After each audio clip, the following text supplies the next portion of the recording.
Okay, wapendwa wangu jamani, kama nilivyowaahidi, ahidi Kiswahili. Kama nilivyowaahidi, nilianza diet jamani. Samahani sijapost kila siku, lakini mwanzo nilijitahidi kupost, lakini unajua tena ukianza diet mwili wenyewe unakuwa mdogo unapungua. Hata hiyo motisha ya kuanza tena kuedit na kupost ndugu yangu. Down. Unajua? Anyways, leo tumetimiza wiki nzima kuanzia tuanze diet yetu, na kama nilivyoahidi baada kila wiki itakuwa napima nimepunguza kilo ngapi. Okay guys, so tuangalie sasa hivi na kilo ngapi. Tukumbuke nilianza na kilo 89, right? Tupande.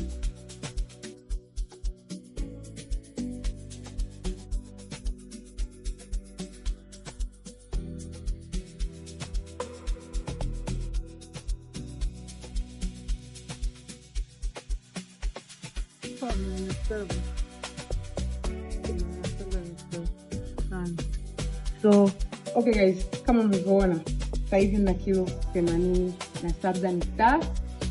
So nimeshuka kilo 2 kuanzia nimeanza.